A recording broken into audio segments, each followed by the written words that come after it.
é portador do vírus HIV. E se fosse possível levar esperança para milhares de pessoas? Juntos, nós podemos. Invista neste canal. Invista em um mundo melhor.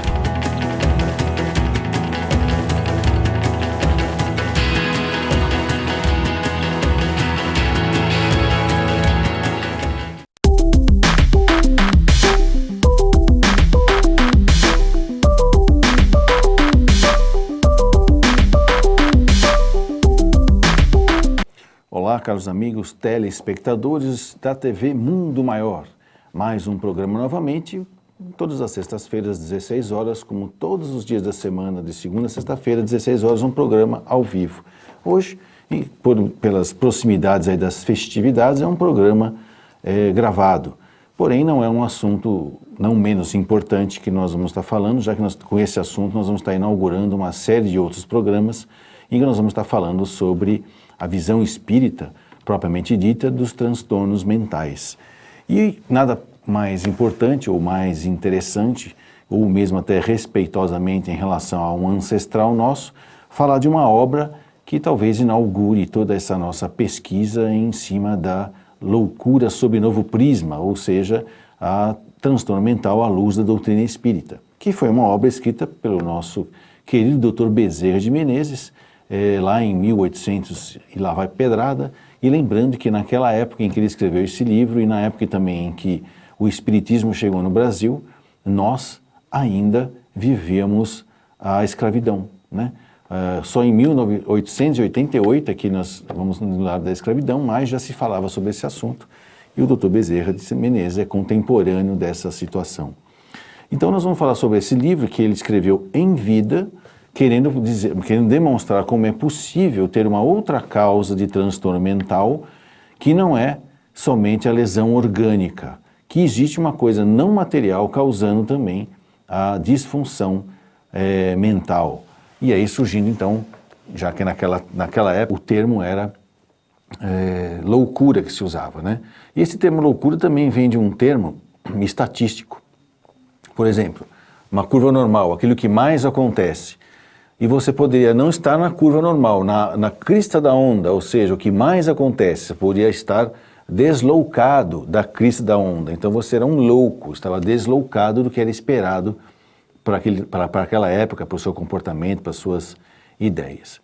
E o livro do Dr. Bezerra de Menezes começa falando de coisas muito interessantes. Ele separa o livro em 3 pedaços, aonde ele quer fazer, primeiro, algumas colocações, que seriam as premissas, depois ele demonstra como que acontece o processo e como que você faz para tratar disso. E eu acrescentei aqui algumas coisas interessantes que também são do Dr. Bezerra de Menezes, a tecnologia, vamos dizer assim, usada tanto no plano espiritual para o bem como para o mal, e também como que a gente pode estar se prevenindo desses tipos de processos obsessivos que podem te levar ao desgaste mental. Se a gente for ver o nosso primeiro slide, nós vamos ver aqui que o próprio Dr. Bezerra dividiu o livro dele. Essa é uma edição antiga, tem várias capas. Essa é uma edição da Federação Espírita do Estado de São Paulo. E ele dividiu o livro em 3 partes. Na primeira, ele falando, né? Tratarei do pensamento em seu princípio causal e as suas manifestações. Então, o que significa isso? Ele vai falar sobre a questão de se há princípio espiritual nas pessoas. Na segunda parte, tratarei das relações do nosso espírito com os espíritos livres do espaço, de onde vem a loucura por obsessão. Ou seja, se há ele vai falar, provar, argumentando, né, que existe princípio espiritual, depois como que os espíritos se comunicam entre si e entre eles e nós, causando o processo obsessivo. E no terceiro ele diz, direi sobre esta loucura como caso patológico, determinando-lhe a causa, apreciando-lhe os sintomas, colhendo os elementos para seu diagnóstico diferencial e prescrevendo os meios com que se deve tentar a cura do terrível mal. Isso então foi uma proposta dele neste livro, que nos ajuda então a compreender a transtorno mental numa patogênese, né? Numa causa da patologia que não é a causa orgânica, que não é uma lesão cerebral. E ele começa comentando que na época se tinha muito como conhecimento médico o seguinte, se existe uma disfunção daquele órgão, existe uma alteração anatômica dele. Tá? E aí chegou-se à conclusão que tinham algumas doentes mentais que não tinham nenhuma lesão cerebral. Então eles estavam tentando entender como é que é possível isso. E aí uma das teorias que estavam começando também junto, na época do Dr. Bezerra de Menezes, eram as teorias do Freud, né? As pesquisas de Charcot, né? De Mesmer.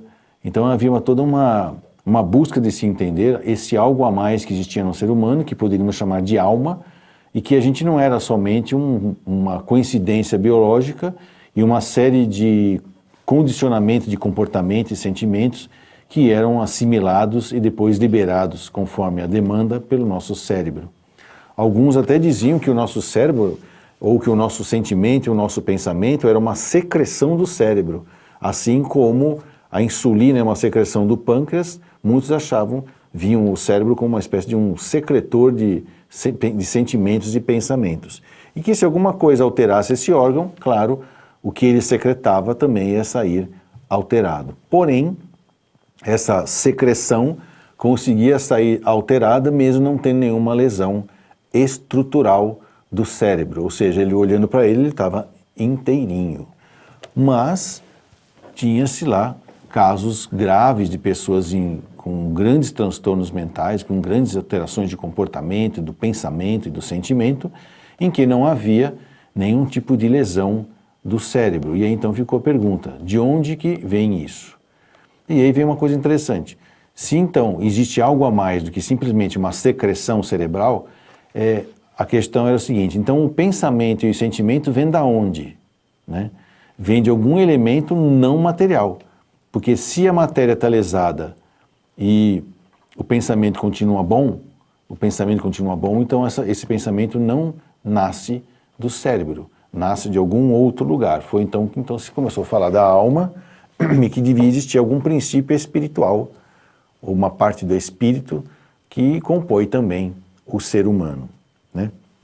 E com isso, chegou-se à conclusão de que existe sim as doenças causadas pelo cérebro, pelo adoecimento da estrutura ou da função do cérebro, e existe um cérebro bom, porém o usuário dele é que está perturbado, ou seja, esse princípio espiritual é que está perturbado.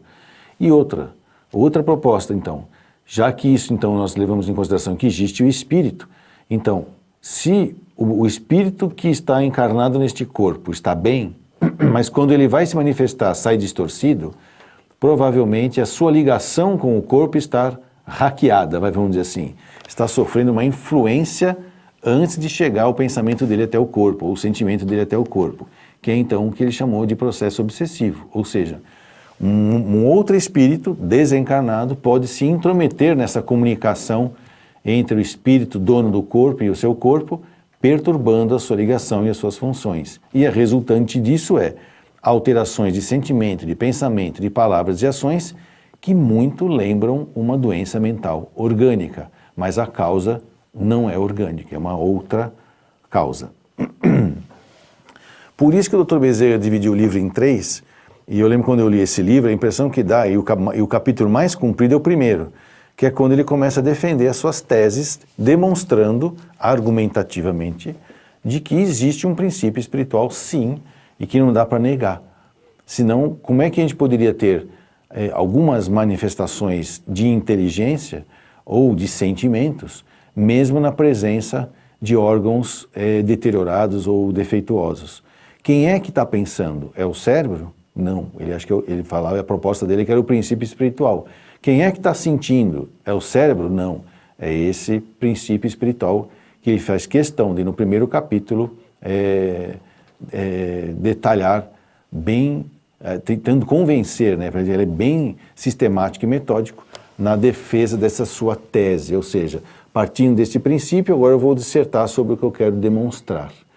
E lembrando que o Dr. Bezerra de Menezes, ele era um virginiano, né, do ponto de vista da astrologia, e os virginianos são muito sistemáticos, muito metódicos, então isso foi bom, porque de uma certa maneira ele fez essa busca de maneira muito exata, são muito detalhistas, gostam das coisas muito corretas e muito bem feitas, porque eles não toleram nenhum pinguinho de sentimento de culpa, ou seja, não quer errar nunca.